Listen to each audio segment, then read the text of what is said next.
Hello students, कैसे हो आप सभी। उम्मीद करता हूँ आप सभी लोग बहुत अच्छे से होंगे और आप सभी का पढ़ाई भी बहुत अच्छे से चल रहा होगा। एक बार फिर से मेरे सभी प्यारे स्टूडेंट्स का स्वागत करता हूँ आपका अपना YouTube channel Praveen education centre में। स्टूडेंट्स, आज हम देखेंगे यार कि जो हमारा कक्षा 10वीं विज्ञान का जो हमारा अध्याय 4 है, जिसका नाम है तत्वों का आवर्ती वर्गीकरण, यहाँ से आपके त्रैमासिक परीक्षा में, अर्धवार्षिक परीक्षा में, साथ ही साथ आपके वार्षिक परीक्षा में किस प्रकार से क्वेश्चंस पूछे जाते हैं, साथ ही साथ इस चैप्टर से संबंधित जितने भी महत्वपूर्ण क्वेश्चंस हैं सभी को हम आज के इस क्लास में देखने वाले हैं। उससे पहले मैं आप लोग को बताऊंगा कि जो हमारा अध्याय 4 है, यहाँ से कितने कितने अंक का क्वेश्चंस पूछे जाते हैं। आपके त्रैमासिक परीक्षा में यदि क्वेश्चंस पूछेगा तो कितने अंक से यहाँ से पूछे जा सकते हैं, है ना। और आपके वार्षिक परीक्षा में कितने अंक का क्वेश्चन यहाँ से बनते हैं, इसको मैं अभी आपको बताने वाला हूँ, ठीक है।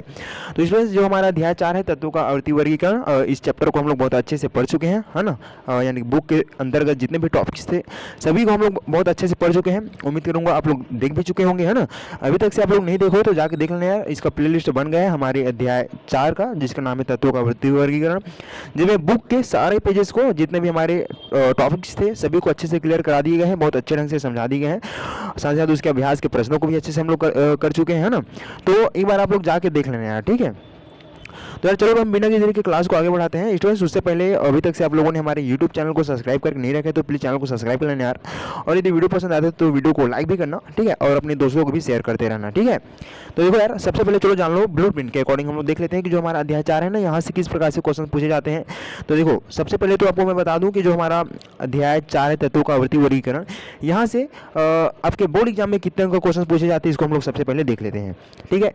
तो देखो यार, ये जो हमारा अध्याय 4 है, तत्वों का आवर्ती वर्गीकरण, यहाँ से जो है यहाँ यही से ही नहीं बल्कि 2 अध्याय मिलाकर यहाँ पर आपका कुल 8 अंक बनता है, जो कि हमारा अध्याय 2 हमारा अम्ल, क्षार एवं लवण, और हमारा एक अध्याय 4 है जो कि है तत्वों का आवर्ती वर्गीकरण, है ना। दोनों से कुल आप लोग का 8 अंक का क्वेश्चन आप लोग को देखने को मिलेगा आपके बोर्ड एग्जाम में, ठीक है। 8 अंक का क्वेश्चन देखने को मिलेगा, जिसमें एक एक अंक का 2 क्वेश्चन रहेगा, ठीक है। साथ ही साथ आपके 2 अंक का 1 क्वेश्चन रहेगा, ठीक है, और 4 अंक का 1 क्वेश्चन रहेगा, जो कि अथवा टाइप में आता है। 4 अंक का जो क्वेश्चन रहते हैं, है ना। इस प्रकार से यहाँ से टोटल ये जो हमारे दोनों अध्याय है, यहाँ से मिला के यहाँ पर 8 अंक का क्वेश्चन पूछा जाता है, ठीक है।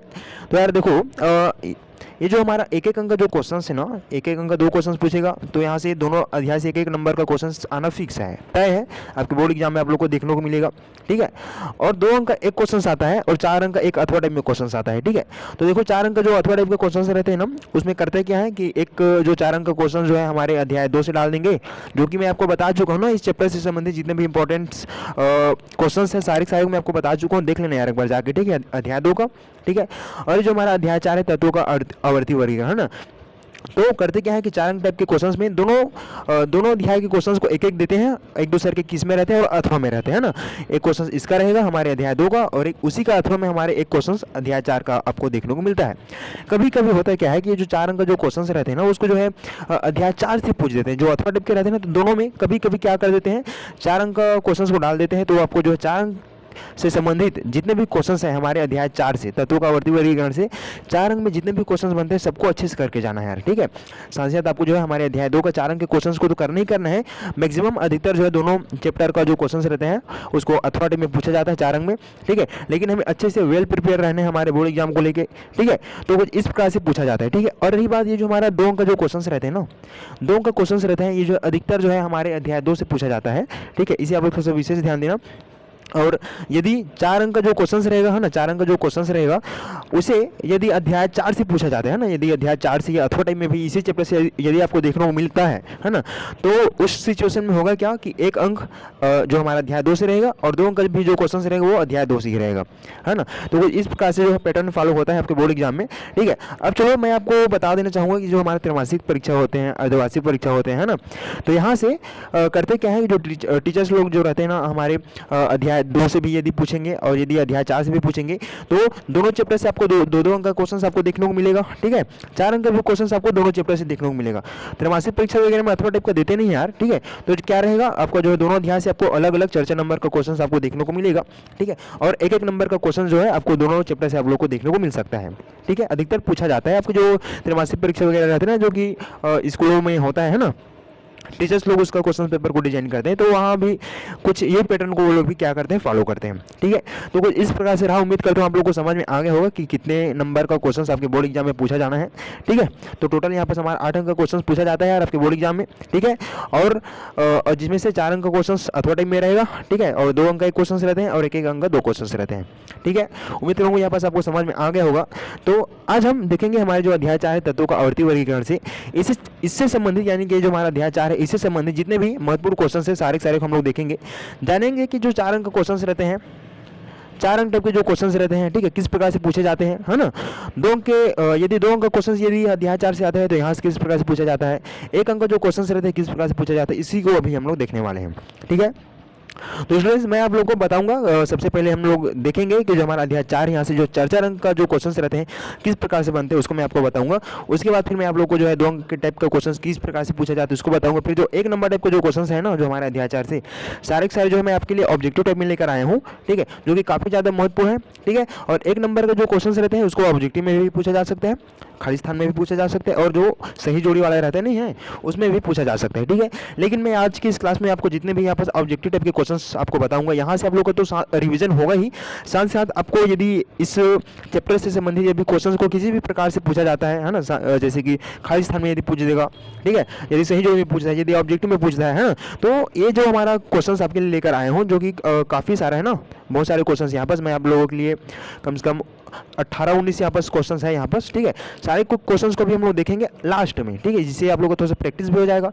उससे पहले मैं आप लोग को बताऊंगा कि जो हमारा अध्याय ये जो 4 है, यहाँ से जो है 4 अंक का क्वेश्चंस किस प्रकार से पूछा जाता है उसको आप लोग पहले जान लो। ठीक है, तो देखो यार 4 अंक का जो क्वेश्चन रहते हैं उसको सबसे पहले देखो, जो कि काफ़ी ज़्यादा महत्वपूर्ण क्वेश्चन आपके लिए लेकर आए हूँ, और ये जो क्वेश्चन है बार बार रिपीट होते रहते हैं।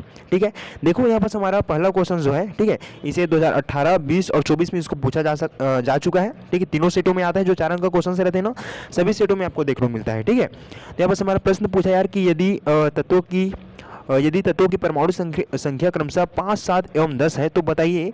तो हमें बताना है ना, यहाँ पर 3 तत्व दिए हैं जिसका जो है परमाणु संख्या 5 है, 7 है, 10 है ना। तो अब हमें बताना है यार कि कौन सा तत्व वर्ग 18 के हैं, और कौन सा तत्व वर्ग 15 के हैं, और कौन सा तत्व जो है वर्ग 13 के हैं। ठीक है, और ये जो सभी तत्व हैं किस आवर्त के हैं, इससे हमको बताना रहेगा। ठीक है, तो मैं आप लोग को अभ्यास के प्रश्न में इसको अच्छे से समझाया था, जिसमें सबसे पहले आप लोग को इस टाइप के क्वेश्चन बनाने के लिए आप लोग को तो पता होना चाहिए कि जैसे कि परमाणु संख्या दिया है, जैसे कि 5 दिया है ना, तो 5 के अंतर्गत परमाणु संख्या 5 में कौन सा एलिमेंट्स रहते हैं। ठीक है, ये आप लोग को पता होना चाहिए। ठीक है, परमाणु संख्या 7 कौन से एलिमेंट्स का होते हैं। ठीक है, परमाणु संख्या 10 कौन से एलिमेंट्स के होते हैं। ठीक है, जैसे 10 जो है नियॉन के होते हैं, है ना। इस प्रकार से आप लोग को पहले तो याद रखना है। ठीक है, याद रखना है। फिर उसके बाद आप लोग को इलेक्ट्रॉनिक विन्यास उसका निकालना पड़ेगा। ठीक है, इलेक्ट्रॉनिक विन्यास निकालोगे, फिर इलेक्ट्रॉनिक विन्यास से किस प्रकार से आप लोग को पता करना है कि कौन से वर्ग के हैं, यानी कि कौन से एलिमेंट्स वर्ग के हैं। ठीक है, और कौन से एलिमेंट्स कौन से समूह के हैं, इसको भी मैंने आपको बता चुका हूँ। ठीक है, यहाँ पर जो है वर्ग को ही पूछा जाता है, और कभी कभी जो है समूह को भी पूछा जा सकता है। ठीक है, इसे आप लोग थोड़ा सा विशेष ध्यान देना। ठीक है, तो मैं आप लोग को अभ्यास के प्रश्न में जो हमारा अध्याय 4 है, यहाँ से मैं आप लोग को सबसे पहले तरीका बताया था पहचानने का। कोई एलिमेंट्स रहेगा, ठीक है, उसके परमाणु संख्या के अकॉर्डिंग हम लोग उसके जो कौन से वर्ग के हैं या कौन से समूह के हैं उसको मैंने आप लोग को पहचानने के तरीके बताया था। तो एक बार आप लोग जाके देख लेना। ठीक है, ये जो आज का जो क्लास है थोड़ा सा आप लोग का इंपॉर्टेंट क्वेश्चन से रिलेटेड है, और किस प्रकार से क्वेश्चन हमारे अध्याय 4 से पूछे जाते हैं इसे बताने के लिए रिकॉर्ड किया गया है। ठीक है, यदि आप लोग बोलोगे तो मैं इस जितने भी क्वेश्चन बता रहा हूँ सबका सॉल्यूशन वीडियो भी आप लोग को प्रोवाइड करा दूंगा। ठीक है, कमेंट करना तभी। ठीक है, तो सबसे पहले जानो कि जो है किस प्रकार से यहाँ से क्वेश्चन पूछे जाते हैं, इसको आप लोग देख लो। ये जो हमारा क्वेश्चन है काफ़ी ज़्यादा मोस्ट इंपॉर्टेंट है।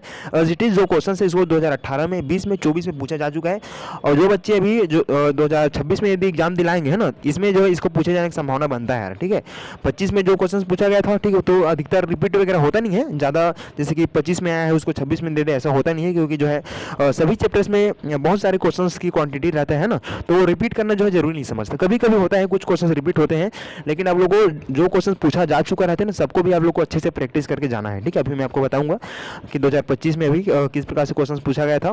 ठीक है, तो 2024 में ये क्वेश्चन आया था, 2026 के काफ़ी ज़्यादा इंपॉर्टेंट हो जाता है। ये वाले क्वेश्चन को अच्छे से देख लेना। ये जो क्वेश्चन है आपके अभ्यास के प्रश्न में एज इट इज दिया हुआ है, मैंने आपको इसको अच्छे से समझा दिया हूँ। ठीक है, एक बार जाकर अच्छे से देख लेना यार। ठीक है, अब देखो यार यहाँ पास हमारा अगला क्वेश्चन है, यहाँ पास प्रश्न क्रमांक 2 है, 4 अंक में। इसको भी काफ़ी बार पूछा जा चुका है, आपको 2020-22 के तीनों सेटों में इसको पूछा जा चुका है ना, और इसी प्रकार से क्वेश्चन पूछे जाते हैं। ठीक है, यहाँ पास पूछा यार कि एक तत्व का परमाणु क्रमांक कितना है, 12 है। ठीक है, कोई एलिमेंट्स है जिसका परमाणु संख्या कितना है, 12 है। 12 किसका होता है, चलो बताओ, मैग्नीशियम का होता है ना। ठीक, वेरी गुड। अब देखो यहाँ से पूछ देगा कि यहाँ से तो बोल दिया कि कोई एलिमेंट्स है जिसका जो है परमाणु संख्या या परमाणु क्रमांक 12 है। अब आपको बताना रहेगा यार कि इस तत्व का पहचान का नाम लिखने के लिए बोलेगा। ठीक है, इसको आपको नाम लिखने के लिए बोला जाता है ना, कि आपको पता हो गया होगा कि कौन से तत्व का जो है परमाणु संख्या 12 रहता है, मैग्नीशियम का होता है ना। तो इस प्रकार से आप लोग को पहले लिखना रहेगा। ठीक, तो पहला पॉइंट में आपको लिखना रहेगा मैग्नीशियम करके। ठीक है, अब यहाँ पर दूसरा पूछा है कि आणविक आवर्त सारणी में इस तत्व की समूह संख्या लिखिए, यानी कि जो हमारे जो एलिमेंट्स है, जो हमारे मैग्नीशियम है ना, जिसका परमाणु संख्या 12 रहता है, इसका जो स्थिति है हमारे आणविक आवर्त सारणी में कौन से समूह में ये आता है, इसको आपको यहाँ पर बताना रहेगा। ठीक है, साथ ही साथ यहाँ पर पूछा है कि आणविक आवर्त सारणी में इस तत्व का आवर्त लिखिए, है ना। यहाँ पर कौन से आवर्त के हैं, कौन से समूह के, काफ़ी ज़्यादा मोस्ट इंपॉर्टेंट है, इस प्रकार से क्वेश्चन पूछे जाते हैं। ठीक है, और इस तत्व का हमें इलेक्ट्रॉनिक विन्यास पूछा है, जो कि आप सभी से बन जाता होगा। ठीक है, उम्मीद करता हूँ। ठीक है, एकदम इजी रहता है इलेक्ट्रॉनिक विन्यास निकालना। जैसे इसका परमाणु संख्या 12 है, तो आपको इलेक्ट्रॉनिक विन्यास 2 8 2 हो जाएगा। ठीक है, और इसी के आधार पर जो हमारे इलेक्ट्रॉनिक विन्यास रहते हैं ना, इसी के आधार पर मैं आप लोग को जो एलिमेंट्स हैं, कौन से समूह के हैं, कौन से आवर्त के हैं, इसको मैंने आप लोग को पहचानने के तरीका आप लोग को बता चुका हूँ। ठीक है, अभी आपके पास समय नहीं है तो आप लोग अभ्यास के प्रश्न वाले जो क्वेश्चंस था वहाँ पे से आप लोग इसको जाके देख लेना यार। मैं आपको तरीका बता दिया हूँ कि किस प्रकार से बनते हैं इस प्रकार के क्वेश्चन। ठीक है, बाकी बाद में आप लोगों को तो अच्छे से करा ही दूंगा। ठीक है, अभी तो समय है आप लोगों के पास। ठीक है, तो उसके लिए टेंशन मत लो। ठीक है यार, ये जो क्वेश्चन है काफ़ी इंपॉर्टेंट है, इसको थोड़ा सा ध्यान में दिए रहना। ठीक है, और यहाँ पर हमारा अगला क्वेश्चन है, काफ़ी ज़्यादा मोस्ट आईएमपी है, जिसे आपके 2025 में पूछा गया था हाल ही में। ठीक है, जो कि आपका 2019 में, 22 में और 25 में तीनों सेटों में इसको पूछा गया था। क्वेश्चन कुछ इस प्रकार से है, यहाँ पर पूछा है कि आणविक आवर्त सारणी में समूह में ऊपर से नीचे जाने पर एवं बाएं से दाएं जाने पर निम्नलिखित तत्वों में किस प्रकार परिवर्तन होता है। यहाँ पर पूछा है ना कि जो हमारा आणविक आवर्त सारणी रहता है उसमें समूह में क्या होता है, समूह में हम लोग ऊपर से नीचे जाते हैं ना, तो ऊपर से नीचे जाने पर, ठीक है, एवं बाएं से दाएं जाने पर, यानी कि आवर्त में हम लोग बाएं से दाएं जाते हैं ना, तो बाएं से दाएं जाने पर इनके जो है गुणों में किस प्रकार से परिवर्तन होता है, यानी कि जो संयोजकता में किस प्रकार से परिवर्तन होता है, उसके परमाणु आकार में किस प्रकार से परिवर्तन होता है ना, आयनन विभव में, विद्युत तीव्रता में, इलेक्ट्रॉन बंधुता में किस प्रकार से परिवर्तन होता है जब हम लोग बाएं से दाएं जाते हैं और ऊपर से नीचे आते हैं।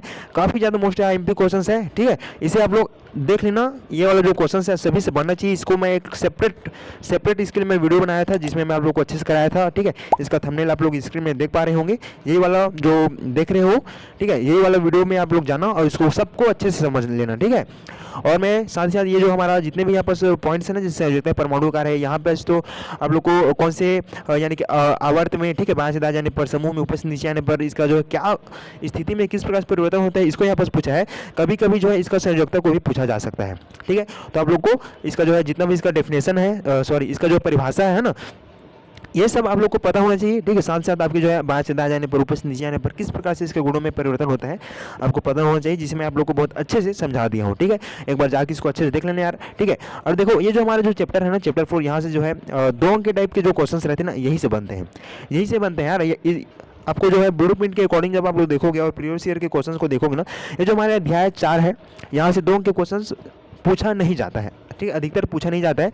हमारे जो अध्याय 2 था अम्लक्षार एवं लवण, वहाँ से 2 अंक के क्वेश्चंस काफ़ी सारे बनते हैं, इसलिए वहीं से ही अधिकतर पूछा जाता है। ठीक है, और यहाँ से भी किस प्रकार से क्वेश्चन पूछा जाता है इसे मैं आप लोग थोड़ा सा बता देता हूँ। अभी हम लोग देखेंगे अध्याय, यहाँ पर 4 अंक के क्वेश्चन को बताऊँगा आप लोग को। उससे पहले आप लोग जान लो कि जो हमारा जो टॉपिक है ना, यहाँ पर संयोजकता, परमाणु आकार, ये सब का किस प्रकार से परिवर्तन होता है, इसी को 2 अंक में किस प्रकार से पूछ देते हैं आपको मैं बता देता हूँ। ठीक है, देखो 4 अंक में तो इसको 2025 में पूछा जा चुका है, और ये जो क्वेश्चन है काफ़ी ज़्यादा मोस्ट आईएमपी है ना, तो हो सकता है कि इसको कहीं 2 अंक में इसी से क्वेश्चन बना दे।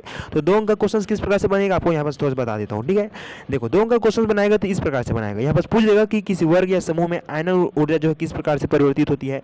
ठीक है, और वर्ग बोला है यानी समूह बोला, यानी ऊपर से नीचे आने पर आयनन ऊर्जा में किस प्रकार से परिवर्तन होता है। ठीक है, उसके आयनन ऊर्जा बढ़ती है या घटती है, इसे आपको बताना रहेगा। यहाँ से आप लोग का 2 अंक का क्वेश्चन बन जाता है, जो कि इसको पूछा जा चुका है। ठीक है, इसको पूछा जा चुका है 2 अंक में, है ना।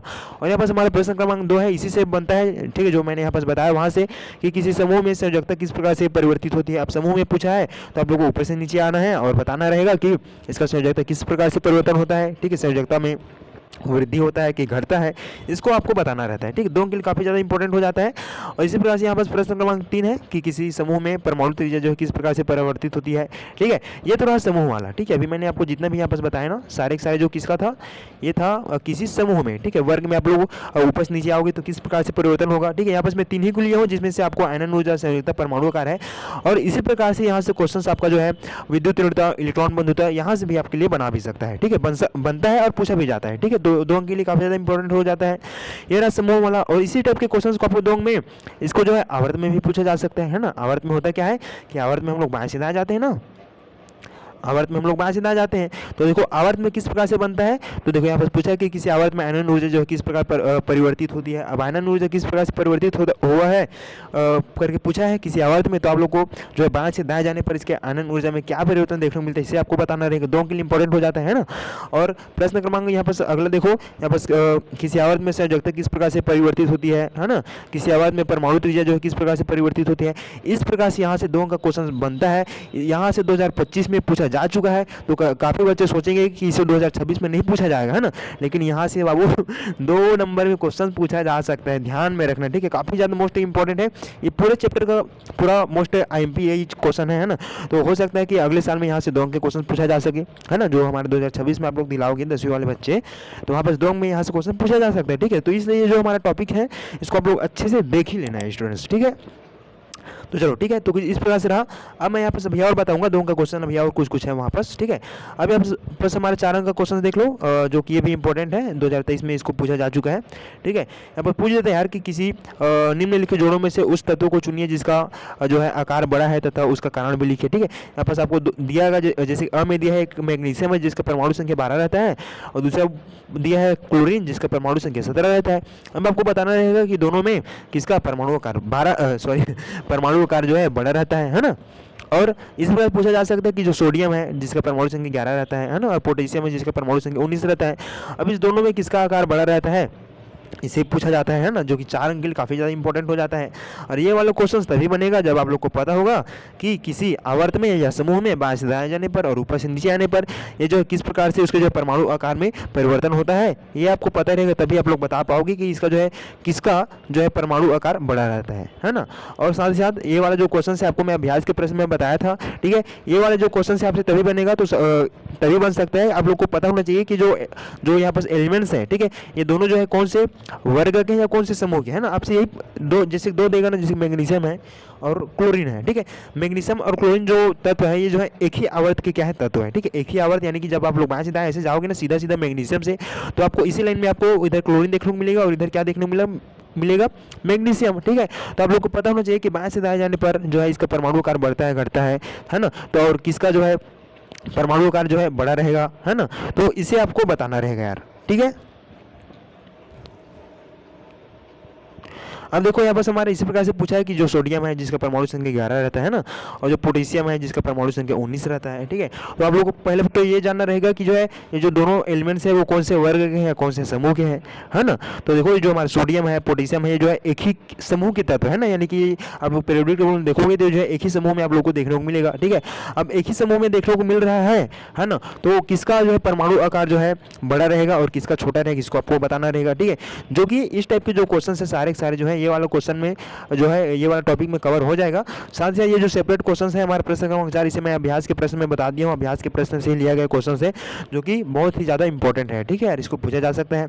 ठीक है, तो कुछ इस प्रकार से रहा हमारे 4 अंक टाइप के क्वेश्चंस। ठीक है, अब देखो यहाँ से जो है 2 अंक के जो क्वेश्चंस किस प्रकार से पूछा जाता है, जो कि आवर्त या समूह में किस प्रकार से पूछा जाता है ना। समूह यानी कि ऊपर से नीचे आने पर, आवर्त में यानी कि बाएं से दाएं जाने पर किस प्रकार से पूछा जा सकता है, इसको 2 अंक में पूछ देता है। ठीक है, और पूछा भी जा चुका है। ठीक है, तो इसे आप लोग थोड़ा ध्यान देना यार। ठीक है, इस प्रकार से क्वेश्चन पूछे जाते हैं। ठीक है, अब देखो यहाँ पास हमारा अगला क्वेश्चन इसको पूछ देगा। ठीक है, पूछ दे 2 अंक में इंपॉर्टेंट है। ठीक है, 2 अंक में अब यहाँ पास आप लोग बहुत सारे इधर पॉइंट्स देख रहे हो, तो सर क्या 2 अंक में इन 5 पॉइंट को दे देगा क्या, ऐसा नहीं है यार। ठीक है, मैं आप लोगों के लिए किस प्रकार से क्वेश्चन बन सकते हैं इसको मैं यहाँ पास बताने के लिए आपके लिए लेकर आया हूँ।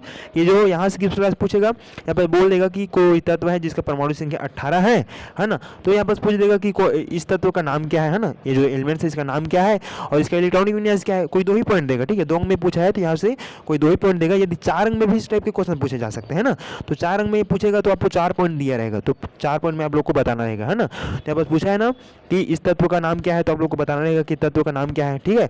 और इस इलेक्ट्रॉनिक और इसका जो इलेक्ट्रॉनिक विन्यासकार है तो इसको आपको बताना रहेगा, ठीक है। 2 ही पॉइंट पूछेगा जिसमें से आप लोग को 2 नंबर यहाँ से मिल जाएगा, ठीक है। और जरूरी नहीं है कि जो है ये जो इसका नाम ही पूछे और इलेक्ट्रॉनिक विन्यास पूछे, ऐसा भी तो पूछा जा सकता है ना कि किस तत्व का परमाणु क्रमांक 18 है, ठीक है, तो इस तत्व की संयोजकता कितनी होगी और यह तत्व किस आवर्त में आते हैं, है ना। इस प्रकार से भी 2 अंक में पूछा जा सकता है। और ये भी पूछा जा सकता है कि जो है यानी कि जो परमाणु संख्या 18 वाले जो तत्व हैं, ठीक है, ये कौन से ग्रुप के हैं, यानी कि कौन से समूह के हैं, कौन से आवर्त के हैं, है ना। इसे 2 अंक में पूछा जा सकता है और 4 अंक के लिए भी काफ़ी ज़्यादा इंपॉर्टेंट हो जाता है, ठीक है। और इस टाइप के क्वेश्चन में जरूरी नहीं है कि आपको परमाणु संख्या 18 का ही पूछे, है ना, पूछ देगा कि परमाणु संख्या 11 का बताओ, ठीक है, 12 का बताओ, 17 का बताओ, ठीक है। इस प्रकार से क्वेश्चन पूछा जा सकता है, ठीक है। ये जो है जो क्वेश्चन पेपर छाटेगा उसके ऊपर रहेगा, ठीक है, उसके मूड के ऊपर रहेगा। जो क्वेश्चन आप लोग परीक्षा बोर्ड परीक्षा गाइड वगैरह में देखते हो, जरूरी नहीं है कि वही सेम टू सेम आ जाए, है ना, क्योंकि चैप्टर इतना बड़ा है। हम करते क्या है, सभी एलिमेंट्स का हम लोग थोड़ा सा सभी तत्वों के बारे में हम लोग पढ़ते हैं ना, तो कोई भी एलिमेंट्स को आपको दे सकता है, ठीक है। लेकिन इतना ध्यान देना कि जो है आप लोगों को 1 से 20 तक की तत्वों के लिए इस प्रकार से क्वेश्चन पूछा जाएगा, ठीक है। तो आप लोग को सभी जितने भी हमारे पीरियोडिक टेबल में सारे तत्व सभी को आप लोग को ध्यान नहीं देना है। 1 से 20 तक के तत्वों के बारे में सबको आपको अच्छे से पता होना चाहिए। इसका परमाणु संख्या क्या है ना, उसके परमाणु संख्या के अकॉर्डिंग जो है एलिमेंट्स का नाम, ठीक है, उसका जो है संयोजकता, उसका इलेक्ट्रॉनिक विन्यास, सारी चीज़ आप लोग से बनना चाहिए, ठीक है। तो इस प्रकार के जो क्वेश्चन है 4 अंक में भी बनते हैं और 2 अंक में भी इसको पूछा जाता है, ठीक है। इसे आप लोग थोड़ा ध्यान देना यार, ठीक है। तो कुछ इस प्रकार से रहा हमारा जो है 2 अंक के टाइप के क्वेश्चन किस प्रकार से बनते हैं, यहाँ बस मैंने आपको बता दिया, जो कि काफ़ी ज़्यादा महत्वपूर्ण है, ठीक है। तो अब हम चलो देख लेते हैं, यहाँ पर आपको समझ में आ गया होगा ना कि 2 अंक के क्वेश्चन किस प्रकार पूछे जाते हैं, 4 अंक के क्वेश्चन किस प्रकार पूछे जाते हैं, ठीक है। अब इधर चलो यार, अब हम लोग इधर प्रैक्टिस लगाएंगे, ठीक है, और देखेंगे कि यहाँ से जो है 1 अंक का जो क्वेश्चन है किस प्रकार से पूछा जाता है, ठीक है। जितने भी यहाँ पर ऑब्जेक्टिव टाइप के क्वेश्चन बताऊंगा, सारे जो क्वेश्चन है आपके बुक के अंदर के जितने भी पेजेस है ना, जितने भी मैं आपको टॉपिक्स पढ़ाया था उस टॉपिक से एकदम निचोड़ के लाया हूँ, ठीक है। जो सारे क्वेश्चन आपको परीक्षा बोर्ड वगैरह में आपको देखने को भी नहीं मिल सकते हैं, मैं इसको अपने से लेकर आया हूँ और काफ़ी बार इसको पूछा भी जा चुका है, ठीक है। इस जो मैं यहाँ पर ऑब्जेक्टिव बताऊंगा यहाँ से, तो आप लोग का रिवीजन हो जाएगा, साथ ही साथ आप लोग का प्रैक्टिस हो जाएगा। आपसे कितना बन रहा है आप लोग मेरे को बताना भी, ठीक है। और आप लोग भी इसका जो है प्रैक्टिस लगाते हुए चलना कि किसका आंसर क्या है, ठीक है। अपने मन में खुद को बताते चलना, ठीक है, कि जैसे कि हमारा क्वेश्चन है इसका आंसर ये हो सकता है, ऐसे करके खुद को पता होना चाहिए, ठीक है। और कभी कभी मैं आपसे लाइव आया करूँगा तो आप लोग यही सब क्वेश्चन को पूछा करूँगा, तो सबका जवाब सही आना चाहिए, ठीक है। स्टूडेंट्स ध्यान रखना, अभी आप लोग का अच्छे से प्रिपेयर कराना है, साइंस में आप लोगों को टॉप कराना है, ठीक है। तो आप लोग से अच्छे से बनना चाहिए भाई, ठीक है। तो जो भी यहाँ पर क्वेश्चन बताऊंगा, ठीक है, सारे जो है आपके यदि से आप लोग कर लेते हो तो इससे आप लोग को पूरा रिवीजन भी हो जाएगा, एक शॉर्ट रिवीजन हो जाएगा, ठीक है। आपसे आइडिया लग जाएगा कि किस प्रकार से क्वेश्चन पूछे जाते हैं। और ये जो क्वेश्चन है जरूरी नहीं कि आपको सभी क्वेश्चन आपको ऑब्जेक्टिव में देखने को मिलेगा, ठीक है। ये सब क्वेश्चन है आपको जो खाली स्थान में भी डाल सकता है और सही जोड़ी में भी डाल सकता है ना।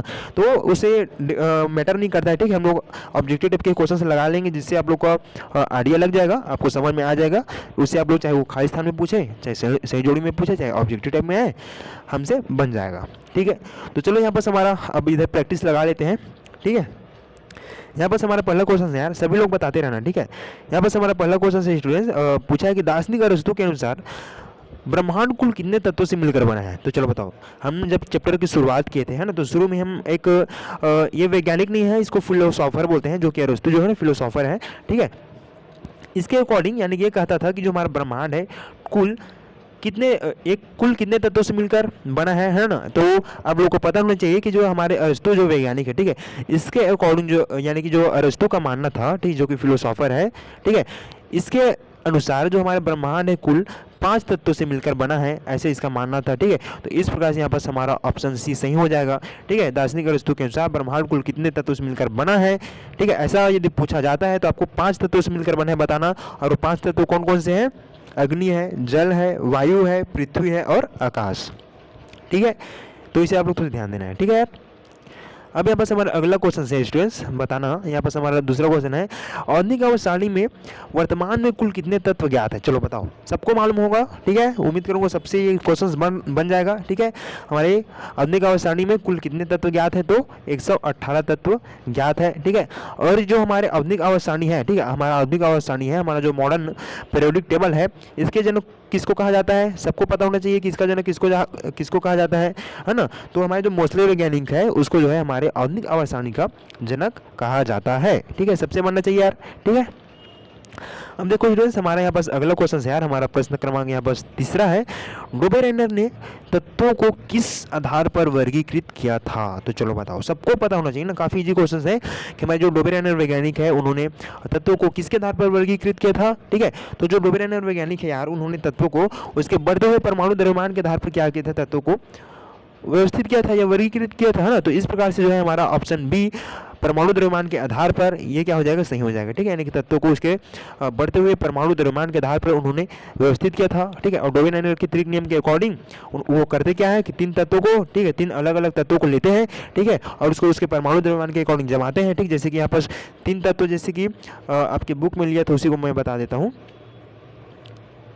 जैसे कि लिथियम है, ठीक है, जैसे कि लिथियम है, ठीक है, सोडियम है और पोटेशियम है, ठीक है। वो क्या करते हैं, तीन तत्व लेते हैं, ठीक है, और ये जो तीनों तत्वों का क्या रहता है, परमाणु भार जो रहता है, ठीक है, सबका उसको परमाणु भार पता रहता है ना। तो जो हमारे बीच वाला जो एलिमेंट्स रहते हैं ना, उसका जो परमाणु भार जो रहते हैं, ये जो शेष दो तत्व हैं, इसके जो है परमाणु भार के, ठीक है, इसके जो है एटॉमिक मास के एवरेज रहते हैं, यानी कि औसत रहते हैं, ठीक है। औसत कैसे निकालते सबको पता है ना, औसत में कैसे निकालेंगे, ये जो लिथियम है पहले वाले जो तत्व है उसका, और जो तीसरा वाला जो लास्ट में यानी नीचे में जो तत्व है इसके परमाणु भार, यानी कि जो पहला और तीसरा जो तत्व है इसके परमाणु भार का जो औसत निकालेगा। तो औसत किस प्रकार से निकालते हैं, तो इसका परमाणु भार और इसके परमाणु भार को जोड़ेगा और बटे में क्या कर देंगे, 2 कर देंगे, फिर जो मान आएगा वही जो है बीच वाले जो तत्व रहेगा उसके परमाणु भार के बराबर रहता है ना। तो ये जो तत्व है सफल नहीं रहा, यानी कि सभी तत्वों के लिए जो रूल है इसका जो है डोबेरेनर का जो त्रिक नियम था, ठीक है, वो फॉलो नहीं हुआ यार, ठीक है। कुछ ही तत्व तक वो क्या था, सीमित रहा, ठीक है। तो इसका जो यहाँ पर सबको इतना बस ध्यान रखना है कि जो डोबेरेनर है ना, उन्होंने तत्वों को किसके आधार पर वर्गीकृत किया था, तो उन्होंने जो है परमाणु द्रव्यमान के आधार पर उन्होंने क्या किया था, तत्वों को वर्गीकरण किया था, ठीक है। ये आपको पता होना चाहिए, ठीक है यार। अब देखो स्टूडेंट्स, हमारे यहाँ पास अगला क्वेश्चन है, पूछा यार कि न्यूलैंड ने कौन सा नियम प्रतिपादित किया था। चलो बताओ, हमारे जो न्यूलैंड वैज्ञानिक है उन्होंने कौन सा नियम प्रतिपादित किया था। हमने अपने बुक में ही देखा, हमारे जो टॉपिक का ही नाम था यार, न्यूलैंड का अष्टक सिद्धांत, ठीक है। तो ये तो बनना चाहिए, कॉमन सेंस वाला है, ठीक है। तो न्यूलैंड जो वैज्ञानिक है उन्होंने अष्टक नियम क्या किया था, प्रतिपादित किया था, ठीक है। और जब ये जो हमारे न्यूलैंड वैज्ञानिक है उन्होंने अष्टक नियम के आधार पर जो हमारे तत्व है उसकी तुलना किनसे किया था, ठीक है। तो किससे किया था, तो जो संगीत के जो स्वर होते हैं ना, संगीत के 7 स्वर रहते हैं, उससे जो तत्वों की तुलना किया था, ठीक है। और उन्होंने देखा था कि जिस प्रकार से हम लोग सारे ग म प ध नि यानी कि 7 स्वर के बाद जैसे कि हमारा 8वां स्वर फिर से सा आता है, उसी प्रकार से जो तत्व रहते हैं उसको 7 के क्रम में क्या करता है, वो जमाता है यार, ठीक है। 1 2 3 4 5 6 7, ठीक है, 7 के क्रम में जमाता है। उसी प्रकार से जो है सारे ग म प ध नि रहता है ना, फिर से 7 है। उसी प्रकार से जैसे 8वें नंबर के जो तत्व आते हैं ना, उसके गुणों में उसको समानता देखने को मिलता है। लेकिन इसका भी जो नियम था, ठीक है, कुछ ही तत्वों के लिए ही सीमित रहा, ठीक है, असफल रहा इसका भी नियम, ठीक है। तो इसे आप थोड़ा ध्यान देना, यानी कि जो न्यूलैंड वैज्ञानिक उन्होंने अपना कौन सा नियम प्रतिपादित किया था, तो उन्होंने अष्टक नियम दिया था, ये आपको पता होना चाहिए। और ये भी पूछा जा सकता है कि जो न्यूलैंड वैज्ञानिक उन्होंने अपना अष्टक नियम में जो तत्वों की तुलना किससे किया था, ठीक है, तो संगीत के स्वरों से किया था, ये आपसे पता होना चाहिए यार। वेरी गुड, ठीक। बढ़ते हैं आगे, यहाँ पर हमारा अगला क्वेश्चन है, लुथेरमेयर ने क्या सिद्ध किया था। चलो बताओ, जो लुथेरमेयर वैज्ञानिक है उन्होंने क्या सिद्ध किया था। तो देखो, लुथेरमेयर जो वैज्ञानिक है, ठीक है, वो करते क्या है, लुथेरमेयर वैज्ञानिक में आपको बताया था ना कि लुथेरमेयर वैज्ञानिक जो है परमाणु आयतन और परमाणु भार दोनों के मध्य क्या बनाते हैं, एक ग्राफ बनाते हैं ना, दोनों के मध्य क्या बनाते हैं, एक ग्राफ बनाते हैं, ठीक है। तो ग्राफ किसके मध्य रहते हैं, तो उसके परमाणु भार यानी कि एटॉमिक मास और उसके जो है आयतन, परमाणु आयतन यानी कि एटॉमिक वॉल्यूम, ठीक है, यानी परमाणु भार और परमाणु आयतन भी जो क्या बनाते हैं, ग्राफ बनाते हैं, ठीक है। और जो जितने भी एलिमेंट्स रहते हैं, ठीक, सबको उसके परमाणु भार के क्रम में इसको भी व्यवस्थित करते हैं यार, ठीक है। उसके अकॉर्डिंग वैसे एक ग्राफ बनता है, ठीक है, ग्राफ बनता है यानी कि जिसका जो है परमाणु भार, ठीक है, परमाणु भार और दोनों का जो आयतन है ना, उसके आधार पर क्या बनता है, एक ग्राफ बनता है ना। तो यहाँ से जो हमारे लुथर मेयर जो वैज्ञानिक उन्होंने सिद्ध किया था कि परमाणु द्रव्यमान और परमाणु आयतन के बीच में उन्होंने संबंध को क्या किया था, सिद्ध किया था। ठीक है, तो इस प्रकार से यहाँ पर हमारा ऑप्शन ए क्या हो जाएगा, सही हो जाएगा। ठीक है, बनना चाहिए यार। ठीक है, तो लुथर मेयर का जो सिद्धांत था, ठीक है, लुथर मेयर का जो परमाणु आयतन वक्र था, ठीक है, उसमें जो है परमाणु आयतन और परमाणु द्रव्यमान दोनों के बीच को संबंध का उन्होंने क्या किया था, अध्ययन किया था या समझाया था, ऐसे आप लोग से पता होना चाहिए। ठीक है, तो कुछ इस प्रकार से रहा। ठीक है, अब देखो यहाँ पर हमारा अगला क्वेश्चन से स्टूडेंट्स पूछा है यार कि न्यूलैंड के अष्टक नियम की सबसे बड़ी कमी क्या थी। चलो बताओ, न्यूलैंड के अष्टक नियम की सबसे बड़ी कमी क्या थी। तो आपको लोगों को पता होना चाहिए यार, जो हमारे जब न्यूलैंड वैज्ञानिक है, ठीक है, इन्होंने जब अपना अष्टक सिद्धांत दिया, ठीक है, तो काफ़ी तत्व तक जो है इसका जो रूल था सही होते जा रहा था। ठीक, सही होते जा रहा था। और जो इसका जो सिद्धांत है, ठीक, इसका अष्टक सिद्धांत है, ये वो जो है केवल 56 तत्व तक ही क्या हुआ था, लागू हुआ था, यानी कि 56 तत्व तक ही फिट बैठा था। और बाकी 56 के बाद की जितने भी तत्व थे 57, 58, 59 उस समय जितने भी तत्व ज्ञात रहे होंगे, है ना, तो उसके बाद के तत्व तक जो है इसका जो नियम था, ठीक है, जो अष्टक नियम था, वो क्या हो रहा था, लागू नहीं हो पा रहा था, है ना। तो इसका जो है जो सिद्धांत है, इसका जो कमी सबसे बड़ा ये रहा कि इसका जो सिद्धांत है, ठीक है, अष्टक जो नियम है, ये जो है 56 तत्वों के बाद क्या रहा, असफल रहा। ठीक है, तो ये आपको पता होना चाहिए। ठीक है, उम्मीद करता हूँ आप लोग को यहाँ से रिवीजन भी होते जा रहा होगा। ठीक है, जो मैं आपको बुक को पढ़ा चुका था, है ना, तो आप लोग अच्छे से पढ़ चुके होंगे, तो सबका आंसर आप लोग से बन भी रहा होगा यार। ठीक है, और इसी खुशी में सब्सक्राइब कर देना भाई, काफ़ी बच्चे देखते हैं लेकिन सब्सक्राइब नहीं करते हैं यार। ठीक है, तो सब्सक्राइब भी कर दिया करो यार। ठीक है, मैं आप लोग को अभी आपके बोर्ड एग्जाम टाइम में आप लोग को मैथ्स को भी बहुत अच्छे से पढ़ाऊंगा। ठीक है, सोशल साइंस को, इंग्लिश को, हिंदी को, सबको बहुत अच्छे से एकदम टॉप करने की स्ट्रेटजी से एकदम बहुत अच्छे तरीके से हम लोग देखेंगे। ठीक है, तो उसका आप लोग टेंशन ना लेके रखो। अभी मेरे पास समय का अभाव है, मैं एक ही सब्जेक्ट को अभी समय दे पा रहा हूँ यार, उसके लिए सॉरी दिल से। बाकी हम लोग साइंस को पढ़ रहे हैं ना, तो साइंस को हम लोग बहुत अच्छे से करेंगे, है ना। तो इसलिए मैं आप लोग को बहुत अच्छे ढंग से हर प्रकार से आप लोग को मैं प्रिपरेशन इधर करा रहा हूँ। तो आप सभी स्टूडेंट से जो भी मैं यहाँ पर क्वेश्चन बता रहा हूँ आप लोग से बन रहा होगा, उम्मीद करूँगा। ठीक है, तो चलो बहुत बढ़िया, वेरी गुड। ठीक है, अब देखो यहाँ पर हमारा अलग क्वेश्चन है, यहाँ पर बहुत से क्वेश्चन है ना, 18-19 क्वेश्चन है, समय लग सकता है, लेकिन यहाँ पर सबका प्रैक्टिस जरूरी है, अभ्यास जरूरी है, तभी आप लोग अपने एग्जाम में अच्छा स्कोर कर सकते हो स्टूडेंट्स। ठीक है, तो आप लोग पूरा क्लास को आखिरी तक देखो, प्रैक्टिस लगाती हो चलो। ये जो जितने भी क्वेश्चन है आपके, जो जितने भी बुक है, बुक के अंदर से निकाले हुए क्वेश्चंस हैं, और काफ़ी सारे क्वेश्चंस को आपको आपके एग्जाम में पूछा भी जा चुका है। ठीक है, मैं जो ऑब्जेक्टिव क्वेश्चंस लाया हूँ, इसके अकॉर्डिंग आप लोगों का जो शॉर्ट अच्छे से थोड़ा सा रिवीजन हो जाए, आपके दिमाग में थोड़ा सा जो आप लोग पढ़े थे वो थोड़ा सा एक बार ताज़ा हो जाए, इसके लिए मैं इस टाइप के क्वेश्चंस आपके लिए लेकर आया हूँ। और उम्मीद करूँगा यहाँ से आप लोग को बहुत सी चीज़ें आपको सीखने को मिल रहा होगा, जानने को मिल रहा होगा, और आपको जो पुराना चीज़ था जिसे आप लोग पढ़ चुके हो और जिसे आप लोग भूल रहे थे, वो आपको थोड़ा सा याद होते जा रहा होगा, है ना। और जितने भी ऑब्जेक्टिव टाइप के क्वेश्चन से आप लोगों से बन भी रहा होगा, उसके लिए बहुत बहुत बधाई आप लोग को, वेरी गुड। ठीक है, देखो यहाँ पर अगला क्वेश्चन है यार, मेलिफ ने तत्वों का वर्गीकरण किस आधार पर किया था। चलो बताओ, जो हमारे मेलिफ वैज्ञानिक है उन्होंने तत्वों को वर्गीकरण किसके आधार पर किया था। तो जो मेलिफ वैज्ञानिक है उन्होंने भी जो है उसका वर्गीकरण तत्वों के यानी परमाणु के द्रव्यमान के आधार पर उन्होंने भी क्या किया था, व्यवस्थित किया था। इसे आप लोग थोड़ा सा ध्यान देना।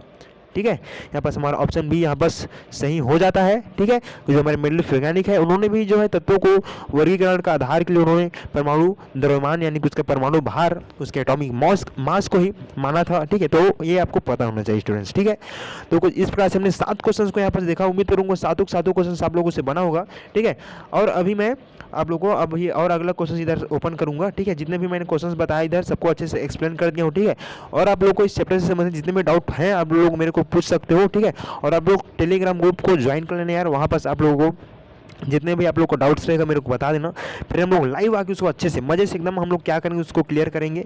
ठीक है, आप लोग का जो भी डाउट्स रहेगा मेरे से बेझिझक पूछना। ठीक है, तो मैं आप लोग को उसको क्लियर आप लोग को करा दूंगा स्टूडेंट्स। ठीक है यार, अब देखो यार यहाँ पर हमारा अगला क्वेश्चन है, हमने यहाँ पर 7 क्वेश्चन देख ली ना। ठीक है, उम्मीद करूँगा सभी क्वेश्चन आप लोगों से बना होगा।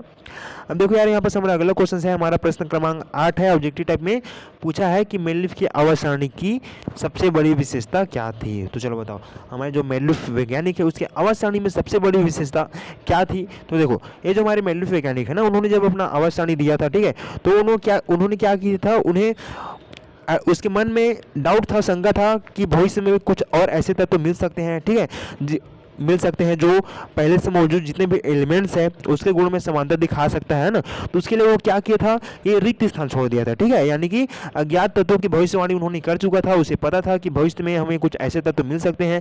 ठीक है, तो उसके लिए उन्होंने क्या किया था, रिक्त स्थान छोड़ के रखा था, है ना। तो यहाँ पर उसकी सबसे बड़ी विशेषता यही थी कि उन्होंने जो है अज्ञात तत्वों का, यानी कि जो तत्व हमें पता नहीं था, उस समय मौजूद नहीं था, उसकी उन्होंने क्या कर लिया था, भविष्यवाणी कर लिया था। ठीक है, तो इस प्रकार से हमारा मेंडलीफ की आवर्त सारणी की सबसे बड़ी विशेषता में यही रहेगा। ठीक है, तो उम्मीद करूँगा यहाँ पर सबको समझ में आ गया होगा। अब देखो यहाँ पर, देखो यार, जो हमारे मेंडलीफ वैज्ञानिक है, यहाँ से संबंधित इसके जो पीरियोडिक टेबल है ना, मेंडलीफ ने अपना भी आवर्त सारणी दिया था।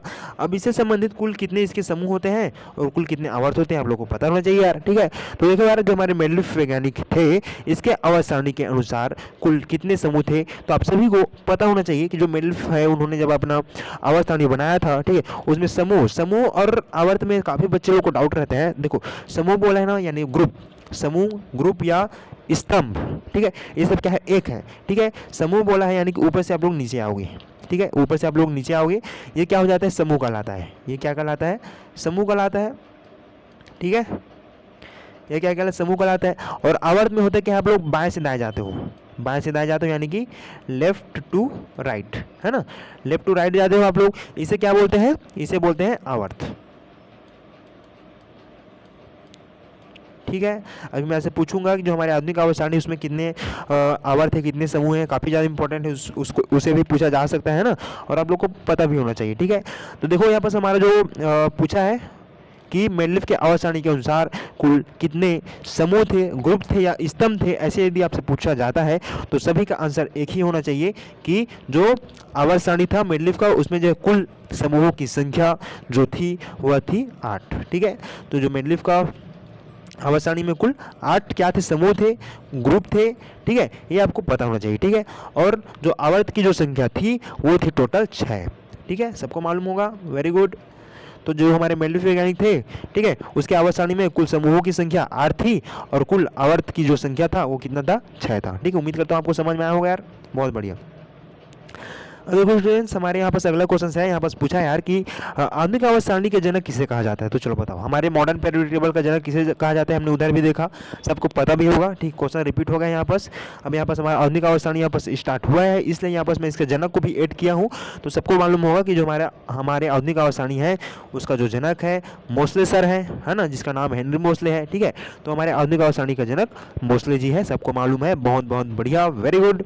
अब देखो यहाँ पास हमारा अगला क्वेश्चन है कि जो हमारे आधुनिक आवर्त सारणी में कुल कितने आवर्त हैं, यानी कि कुल इसका कितने पीरियोडिक्स हैं, यानी कुल कितने पीरियड्स हैं, है ना, ये पूछा जाता है। और हमारे आधुनिक आवर्त सारणी में कुल कितने समूह है, ग्रुप है, ये आपको पता होना चाहिए। ठीक है, तो देखो यार, जो हमारा आधुनिक आवर्त सारणी है ना, हमारे आधुनिक आवर्त सारणी है, इसमें कुल आवर्त की संख्या, आवर्त पूछा है यानी कि आप लोग बाएं से दाएं जाओगे। ठीक है, लेफ्ट टू राइट आप लोग जाओगे। ठीक है, तो आपकी जो है आधुनिक आवर्त सारणी है यार, उसमें कितने आवर्त की संख्या है, चलो बताओ, सबको पता होना चाहिए स्टूडेंट्स। ठीक है, तो देखो यार, जो हमारा आधुनिक आवर्त सारणी है इसमें जो है आवर्त का जो संख्या है वो रहता है कितना, 7। ठीक है ना, और जो इसका जो समूह का जो संख्या रहता है, यानी जो स्तंभ रहता है उसका जो संख्या रहता है कितना, तो वो रहता है 18। ठीक है, और जो है आवर्त की जो संख्या रहती है वह रहता है कितना, तो 7। ठीक है, ये आप सभी को पता होना चाहिए स्टूडेंट्स। ठीक है, अब देखो यहाँ पर हमारा अगला क्वेश्चन यहाँ से है, आप लोग को डाउट नहीं होना है। यहाँ पर हमने पिछले में मेंडलीफ का देखे, तो मेंडलीफ के जो है आवर्त सारणी में उसमें टोटल 8 क्या थे, स्तंभ थे, और 6 उसमें क्या था, आवर्त था। ठीक है, और जो हमारे आधुनिक आवर्त सारणी है इसमें जो है आवर्त की संख्या 7 है। ठीक है, और इसमें जो कुल समूह, स्तंभ या ग्रुप की संख्या कितना है, तो टोटल 18 है। ठीक है, सबको पता होना चाहिए और पता भी है आप लोग को, बहुत बढ़िया। अब देखो यहाँ पर हमारा अगला क्वेश्चन है स्टूडेंट्स, यहाँ पर हमारा अगला क्वेश्चन है यार, पूछा है कि आधुनिक आवर्त सारणी में किस तत्व का स्थान निश्चित नहीं है, तो चलो बताओ, हमारे आधुनिक आवर्त सारणी में कौन से तत्व का स्थान निश्चित नहीं है, तो जो हमारा हाइड्रोजन एलिमेंट्स है ना, इसका जो है हमारे आधुनिक आवर्त सारणी में स्थान निश्चित नहीं है यार। कारण, क्योंकि देखो ये जो हमारे जो हाइड्रोजन है ना, हाइड्रोजन जो तत्व है ये जो है अपने आयन में धनात्मक आयन भी देते हैं और ऋणात्मक आयन भी देते हैं। ठीक है, धनात्मक आयन देते हैं यानी जो हमारे हाइड्रोजन है वो H+ आयन भी देते हैं और H- आयन भी देते हैं। ठीक है, अब H+ आयन यहाँ पर बोला है, इसका मतलब यह है कि जो है अपना जो है इलेक्ट्रॉन दूसरे तत्व को दे सकते हैं, ठीक है।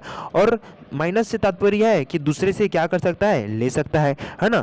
चूंकि जो हमारे हाइड्रोजन है ये केवल एक ही कोष बनाता है, ठीक है, एक ही कोष बनाते हैं जो कि क्या रहता है, अपूर्ण रहता है। अब पहले कोष को चाहिए रहता है कितना, इसका जो है जो इसका जो है जो, अब इसको अष्टक नहीं बोल सकते हैं, इसको जो है ड्यूट बोलते हैं, है ना। ड्यूट यानी कि 2 इलेक्ट्रॉन का पूरा होने को ड्यूट बोलते हैं। तो इसके ड्यूट को पूरा करने के लिए चाहिए रहता है इसको 1 इलेक्ट्रॉन, ठीक है।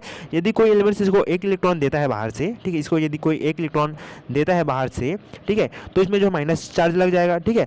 और यदि यही जो है अपना 1 इलेक्ट्रॉन दूसरे एलिमेंट्स को देता है तो इसमें जो है प्लस चार्ज लग जाएगा, ठीक है। और यदि किसी दूसरे से लेगा तो यहाँ पर माइनस चार्ज लग जाएगा यार, ठीक है। तो इस कारण ये जो है हमारे जो एलिमेंट्स है, हमारा जो हाइड्रोजन तत्व है, ये जो है हमारे समूह पहला जो कि क्षारीय समूह है, और समूह 17 जो कि हमारे हाइड्रोजन ग्रुप के समूह है, जो कि हाइड्रोजन ग्रुप के समूह करते क्या हैं, सारे के सारे क्या रहते हैं, ऋण आयन में रहते हैं, यानी सभी क्या करते हैं, एक एक इलेक्ट्रॉन दूसरे से लेते हैं, है ना। और जो हमारे पहले समूह के तत्व है वो क्या रहते हैं, एक एक इलेक्ट्रॉन दूसरे को देते हैं। इस प्रकार से जो हमारा हाइड्रोजन है वह समूह 1 और समूह 17 के तत्वों के गुणों में समानता प्रदर्शित करता है, जिसे उसमें जो है H+ आयन और H- आयन उत्पन्न होता है या बनता है ना। इस कारण जो है इसका स्थान निश्चित नहीं है, ठीक है। और स्टूडेंट्स, और आपको पता होना चाहिए कि फिर भी जो हमारे हाइड्रोजन जो तत्व है, इसे आप लोग देखोगे, जब आप लोग पीरियोडिक टेबल को देखोगे तो इसे जो है पहले समूह में रख दिया गया है। पहले समूह जो है ना उसमें यहाँ पर से रख दिया गया है। तो देखो पहले समूह में इसलिए रखा गया है क्योंकि देखो हमारे जो जितने भी सारे जो पीरियोडिक टेबल्स है ना, उनमें जितने भी एलिमेंट्स हैं सारे के सारे जो है उसके जो है संयोजी इलेक्ट्रॉन के बेस पे हैं, है ना, उसके इलेक्ट्रॉनिक विन्यास के आधार पे हैं, है ना। तो संयोजी इलेक्ट्रॉन के बेस के कारण ही इसको जो है हाइड्रोजन को पहले समूह में रखा गया है। जब आप लोग पहले समूह के तत्वों को देखोगे ना तो इसके जो बाहरी कोष में उपस्थित जो इलेक्ट्रॉन की संख्या रहता है सब में एक एक इलेक्ट्रॉन रहता है, ठीक है। जैसे कि सोडियम है ना, सोडियम है, पोटेशियम है, रुबिडियम है, लिथियम है, ये सब के बाहरी कोष में एक एक इलेक्ट्रॉन देखने को मिलता है ना। और जो हमारा हाइड्रोजन है इसके भी बाहरी कोष में एक इलेक्ट्रॉन रहता है, इसके भी बाहरी कोष में क्या रहता है, एक इलेक्ट्रॉन रहता है। यहाँ पर संयोजी इलेक्ट्रॉन को ध्यान में रखते हुए इसे नॉर्मल पीरियोडिक टेबल को अच्छे से दिखाने के लिए यहाँ पर समूह 1 में रख दिए गए हैं। लेकिन आपको पता होना चाहिए कि जो हमारा हाइड्रोजन है इसका जो है स्थान हमारे आधुनिक आवर्त सारणी में निश्चित नहीं है। इसीलिए जो हमारा हाइड्रोजन इसे आवारा तत्व कहा जाता है, ठीक है। यहाँ से भी एक क्वेश्चन पूछा जाता है कि आवारा तत्व किसे कहते हैं, तो यहाँ पर आपको ऑप्शन में आपको हाइड्रोजन को लेना रहेगा, ठीक है। तो चलो यहाँ पर हमने काफ़ी चीज़ों को इसके बारे में जाना। हमारे हाइड्रोजन जो तत्व है इसके बारे में बॉस है भैया, ठीक है। हाइड्रोजन जो क्या है बॉस है, धन आयन और ऋण आयन दोनों का गुण उत्पन्न करता है, जिसके कारण इसका स्थान निश्चित नहीं है, ये घूमते रहता है, इसलिए इसको क्या बोलते हैं, आवारा बोलते हैं, ठीक है। तुम लोग भी आवारा थोड़ी ना हो रही लड़कों, बताओ, घूमना उमना नहीं है, पढ़ाई करना है, कक्षा 10वीं है, ठीक है। मस्त घर में रहो, अच्छे से पढ़ाई करो, रेगुलर स्कूल जाओ, कोई भी डाउट रहता है टीचर से पूछो, हमसे पूछो, ठीक है। हम आप ही लोग के लिए हैं, ठीक है यार। तो अभी आप लोग थोड़ा सा अच्छे से पढ़ाई पर ध्यान दे लो, ठीक है। अभी घूमना फिरना नहीं है। अब देखो यार यहाँ पास हमारा अगला क्वेश्चन से स्टूडेंट्स, हमारा प्रश्न क्रमांक 15 है ऑब्जेक्टिव टाइप में। यहाँ पास पूछा यार कि समूह में उपस्थित नीचे जाने पर परमाणु आकार में क्या परिवर्तन होता है, यहाँ पास बताना है। यहाँ पास घटता है, बढ़ता है, या पहले घटता है फिर बढ़ता है, या समान रहता है, इसे आपको बताना है ना। कि देखो इस प्रकार के क्वेश्चन यहाँ पास मैं कुछ ही लिए हूँ, जैसे कि यहाँ पास आपको परमाणु आकार और यहाँ पर समूह में उपस्थित नीचे जाने पर धातु गुण में किस प्रकार परिवर्तन होता है, इस प्रकार के जो क्वेश्चन है काफ़ी सारे बन सकते हैं, काफ़ी सारे किस प्रकार से बन सकते हैं। एक तो पूछा जा सकता है यही से, जैसे कि चलो देख लेते हैं, हमारा प्रश्न क्रमांक 15 है, ठीक है। और पूछा कि किसी समूह में उपस्थित नीचे जाने पर परमाणु आकार बढ़ता है कि घटता है, आपको बताना रहेगा। तो देखो परमाणु का जो है समूह में बोला है, यानी कि ऊपर से जब आप लोग नीचे आओगे तो ऑलवेज जो है इसका परमाणु जो आकार है वो क्या होता है, बढ़ता है। अब इसी को और पूछा जा सकता है कि किसी समूह में बाएं से दाएं जाने पर उसके परमाणु आकार बढ़ता है कि घटता है ना। तो इसे आप लोग को बताना रहेगा यार, ठीक है। तो इसका परमाणु आकार क्या होता है, घटता है बाएं से दाएं जाने पर, ठीक है। तो आपको पता होना चाहिए, ठीक है। और इसी प्रकार से यहाँ पर हमारा अगला क्वेश्चन है, समूह में ऊपर से नीचे जाने पर इसके धात्विक गुण में क्या परिवर्तन होता है।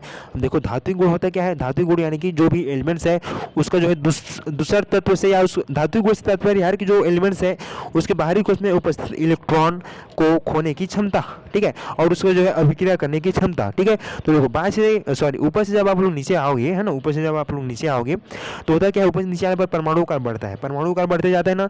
तो परमाणु आकार जो बढ़ेगा, ठीक, परमाणु आकार बढ़ेगा तो इसका जो कोषों की संख्या भी बढ़ेगा।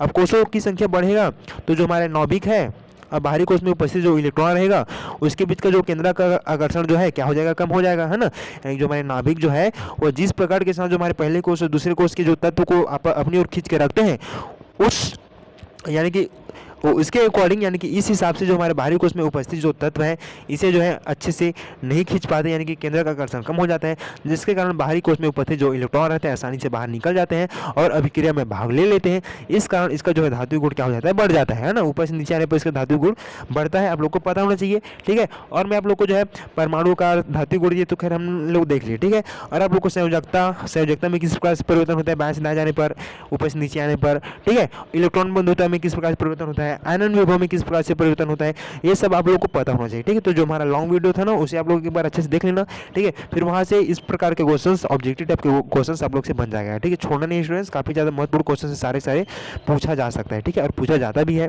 ठीक है, तो यहाँ पर हमने देखा। ठीक है, अब यहाँ पर हमारा अगला क्वेश्चन है यार, चलो बताना। मैग्नीशियम का परमाणु संख्या 12 है। ठीक है, और मैग्नीशियम के एम कोश में इलेक्ट्रॉनों की संख्या होगी। तो चलो बताओ, ये जो हमारे अलग अलग जो कोश रहते हैं ना, सबका नाम रहता है यार। तो पहले कोश को क्या बोलते हैं, के बोलते हैं। ठीक है, ठीक है, के, एल, एम, और चौथे जो कोश रहते हैं उसको बोलते हैं एन। ठीक है, यहाँ बस पूछा है कि मैग्नीशियम के एम कोश में उपस्थित इलेक्ट्रॉनों की संख्या, एम कोश यानी कि जो तीसरे कोश में उपस्थित जो इलेक्ट्रॉन है उसकी संख्या में बताना है। तो देखो पहले कोश में कितना इलेक्ट्रॉन आएगा, 2 इलेक्ट्रॉन आएगा। एक सेकेंड यार, तो इसको अच्छे से बताते हैं, खैर सबको मालूम है, तो सा समझाना मेरे काम है, इसलिए थोड़ा सा बता दे रहा हूँ हल्का सा।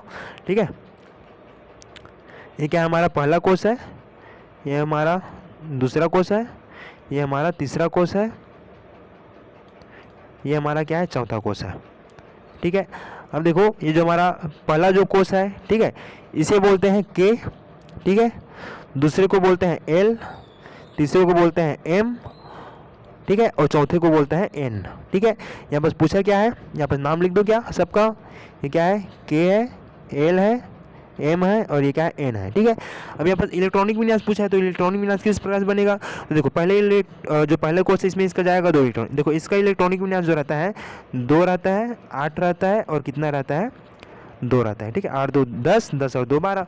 परमाणु संख्या जिसका उसका परमाणु संख्या रहता है उतना ही उसमें मौजूद इलेक्ट्रॉन की संख्या रहता है ना, उसके अकॉर्डिंग हम लोग 2 8 8 18 के नियम के अकॉर्डिंग हम लोग इसका इलेक्ट्रॉनिक विन्यास निकालते हैं, है ना। तो पहले कोर्स में यहाँ पर 2 इलेक्ट्रॉन आ जाएगा जो कि के कोर्स में रहेगा।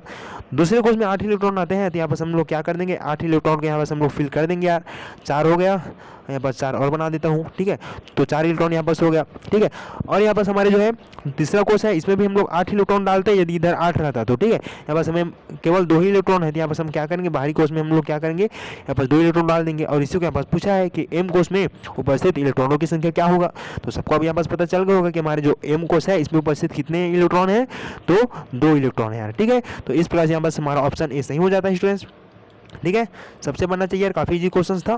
ठीक है, यहाँ बस बाहरी कोश में या एम कोश में उपस्थित जो इलेक्ट्रॉन है वो कितना रहेगा, 2 रहेगा। ठीक है, तो इस प्रकार से रहा हमारा जो 17 नंबर का क्वेश्चन था। ठीक है, अब चलो हम इसी प्रकार से देख लेते हैं हमारा जो अगला क्वेश्चन है। 2 क्वेश्चन इधर बचा है और 18 और 19 इसे आप लोग देख लेते हो, फिर देख लो, फिर हम लोग आज की क्लास को समाप्त करेंगे। फिर हम लोग इसी प्रकार से अगले क्वेश्चन यानी कि अगले जो हमारे चैप्टर्स है उसको हम लोग देखते हुए जाएंगे। ठीक है, यहाँ पर हमारा क्वेश्चन है एक तत्व की परमाणु संख्या कितना है, 10 है। ठीक है, और एल कोश में उपस्थित इलेक्ट्रॉन की संख्या क्या होगी। ठीक है, इसे आप लोग बताना कमेंट करके। ठीक है, मैंने आपको बताया इधर अच्छे से, उसके अकॉर्डिंग इसका इलेक्ट्रॉनिक विन्यास निकालना और इसको अलग अलग कोश में बांटना, और उस हिसाब से जो एल कोश में किस प्रकार से या कितने इलेक्ट्रॉन होगी इसे मेरे को बताना कमेंट करके। ठीक है यार, और यहाँ पर हमारा जो है HW है, HW नहीं है, मोबाइल W है। ठीक है, MW है, मोबाइल वर्क है, कमेंट करके बताना इसको। ठीक है, चलो ठीक है। अब देखो यहाँ पर हमारा अगला क्वेश्चन है, जिस तत्व की परमाणु संख्या 19 है उसका इलेक्ट्रॉनिक विन्यास होगा। अब इलेक्ट्रॉनिक विन्यास सबको निकालना आ गया होगा, तो इसका परमाणु संख्या 19 है, तो इसका इलेक्ट्रॉनिक विन्यास क्या होगा, 2 होगा, 8 होगा, फिर 8 होगा, तो 8 2 10, 10 और 8 18, और ये 1 19। ठीक है, इस प्रकार से यहाँ पर हमारा ऑप्शन ए सही हो जाता है। ठीक है, तो उम्मीद करूँगा यहाँ पर सबको सब समझ में आ गया होगा। ठीक है, तो आज के लिए बस इतना ही। हमने आज की इस क्लास में काफ़ी सारे क्वेश्चंस को देखा, हमने ऑब्जेक्टिव टाइप के जितने भी क्वेश्चंस थे इसके अकॉर्डिंग हमने इसको पूरे चैप्टर को रिवाइज करने का भी प्रयास किया। उम्मीद करता हूँ हम लोगों का जो सारा चीज़ था आपके माइंड में एक बार अच्छे से रिवाइज हो गया होगा, आपके दिमाग में आपका दिमाग में सारे जो टॉपिक्स थे एक बार फिर से ताज़ा हो गए होंगे, है ना। वो आप लोग से बनना सभी चाहिए यार, जितने भी क्वेश्चन है। ठीक है, तो जो 1 नंबर टाइप के क्वेश्चन है सारे क्वेश्चन काफ़ी ज़्यादा महत्वपूर्ण है, इसे आपके ऑब्जेक्टिव टाइप में विकल्प में सही जोड़ी में पूछा जा सकता है स्टूडेंट्स। उम्मीद करूँगा आप लोगों से सभी क्वेश्चन बना होगा। वीडियो पसंद आया हो तो वीडियो को को लाइक करना यार, ठीक है। और इस प्रकार से हमने यहाँ पर चर्चा रंग का जो क्वेश्चन किस प्रकार पूछा जाता है इसको मैंने यहाँ पर आपको बता दिया हूँ, सारे क्वेश्चन महत्वपूर्ण है, ठीक है। और आपके अभ्यास के प्रश्नों में भी काफ़ी सारे क्वेश्चन को आपको बताया, तो उसको भी आप लोग देख लिए रहना। और यहाँ किस प्रकार से और क्वेश्चन पूछे जाते हैं इसको भी मैंने यहाँ पर आपको बताया, ठीक है। जो कि आपको जो है परीक्षा बोर्ड वगैरह में या आपके बुक वगैरह में मैंने आपका अभ्यास के प्रश्न में भी और काफ़ी सारे क्वेश्चंस को बता दिया था, लेकिन जो भी सिलेक्टेड क्वेश्चन था सारे क्वेश्चन यहाँ पर मैंने आपको बता दिया और किस प्रकार से बनते हैं इसको मैंने यहाँ पर बताया। और इसके अकॉर्डिंग जो है 2 अंक के क्वेश्चन किस प्रकार से बनते हैं और यहाँ से जो है 4 अंक का क्वेश्चन किस प्रकार से पूछा जाता है, ठीक है, इसे भी मैंने आपको बताया, ठीक है। यहाँ से जो है काफ़ी सारे तत्वों को पूछा जा सकता है ना, जरूरी है कि आपके जो बुक में जो पूछा है कि किस तत्व का जो परमाणु क्रमांक 18 है ना, इसी को ही दे दे, ऐसा जरूरी नहीं है ना यार। कई तत्वों के बारे में पूछा जा सकता है जिसका परमाणु संख्या 12 है, 11 है, 17 है ना। सभी तत्वों को 1 से 20 तक के तत्वों को यहाँ पर पूछा जा सकता है। आपको बताना रहेगा कि उस तत्व का नाम क्या है, उसके इलेक्ट्रॉनिक विन्यास क्या है। कोई 2 ही पूछेगा 2 अंक में आएगा, यदि 4 अंक में पूछेगा तो कोई 4 पॉइंट को देगा, ठीक है। तो इस और पूछ देगा किस तत्व की संयोजकता क्या होगी, ठीक है, और ये कौन से आवर्त के हैं, कौन से समूह के हैं। तो इस प्रकार से क्वेश्चन यहाँ से बनते हैं जो कि काफ़ी ज़्यादा महत्वपूर्ण है, ठीक है। तो उम्मीद करूँगा आप लोगों को जो है आज का क्लास समझ में आया होगा और जो हमारा चैप्टर है यहाँ से कितने अंक का क्वेश्चन पूछा जाता है आपको यहाँ पर आइडिया लग गया होगा, ठीक है।